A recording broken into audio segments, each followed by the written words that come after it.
ব্যবসায়ী এস আলম বিশ্ব ব্যাংকের আন্তর্জাতিক সালিশ আদালতে বাংলাদেশ সরকারের বিরুদ্ধে ক্ষতিপূরণ মামলা করেছেন। মামলার আর্জিতে বলা হয়েছে, বিদেশে অবস্থিত তার অর্থ সম্পদ বাজেয়াপ্ত করার চেষ্টার ফলে তার পরিবারের শত শত কোটি ডলারের আর্থিক ক্ষতি হয়েছে। লন্ডনের ফাইন্যান্সিয়াল টাইমসের এক প্রতিবেদনে একথা বলা হয়েছে।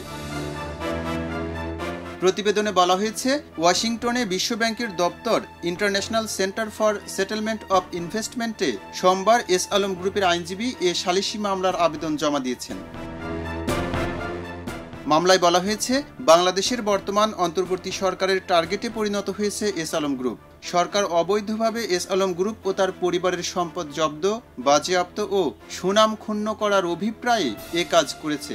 আবেদনে আরও বলা হয়, এর ফলে এস আলম গ্রুপ ও পরিবারের শত শত কোটি ডলারের ক্ষতি হয়েছে। ফাইন্যান্সিয়াল টাইমসের প্রতিবেদনে বলা হয়েছে, ওয়াশিংটনে এ ধরনের সালিসি মামলা বর্তমান ইউনুস সরকারের জন্য একটি বড় ধাক্কা। প্রতিবেদনে আরও বলা হয়, বাংলাদেশ ব্যাংকের governor doctor Ahsan H Mansur অর্থ পাচারের যে অভিযোগ করেছেন তার প্রতিক্রিয়ায় এস আলম বলেছেন, এ ধরনের অভিযোগের সত্য কোনো প্রমাণ নেই। প্রতিষ্ঠানটি দেশের শিল্প, ব্যবসা বাণিজ্যে বিপুল অঙ্কের বিনিয়োগ করেছে। এস আলম গ্রুপের আইনজীবী গত ডিসেম্বরে বাংলাদেশ সরকারকে এ বিরোধ নিষ্পত্তির জন্য 6 মাস সময় দিয়েছিল। সেখানে সতর্ক করে বলা হয়েছিল, বিরোধের অবসান না হলে তারা ন্যায় বিচারের জন্য আন্তর্জাতিক সালিসি কর্তৃপক্ষের দ্বারস্থ হবেন। এ মামলা পরিচালনা করছে আন্তর্জাতিক বিরোধ নিষ্পত্তি বিষয়ক স্বনামধন্য আন্তর্জাতিক প্রতিষ্ঠান Quinn Emanuel Urquhart and Sullivan. বিশ্বের বহু দেশে এ প্রতিষ্ঠানের অফিস রয়েছে। এ প্রতিষ্ঠানের আইনজীবীরা বলছেন, বাংলাদেশ সরকার এস আলম ও তার পরিবারের ব্যাংক অ্যাকাউন্ট ও সম্পদ জব্দ করেছে। শুধু তাই নয়, সরকার তাদের বিরুদ্ধে মিথ্যা অনুসন্ধান পরিচালনা করে সমন্বিতভাবে গণমাধ্যমে পরিবারটির বিরুদ্ধে উস্কানিমূলক প্রচারণা চালিয়ে যাচ্ছে।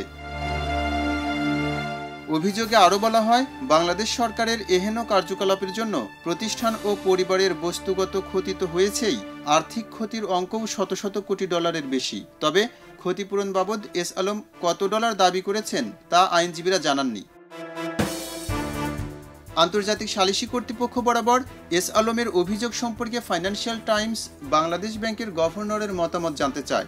Governor doctor Ahsan H Mansur বলেছেন, আমরা এ বিষয়ে কাগজপত্র হাতে পেলে যথাযথ কর্তৃপক্ষের মাধ্যমে প্রতিক্রিয়া জানাবো। পত্রিকাটির পক্ষ থেকে প্রধান উপদেষ্টা ডক্টর মোহাম্মদ ইউনুসের দপ্তরের সঙ্গে যোগাযোগ করা হয়, তবে তারা কোনো উত্তর দেননি।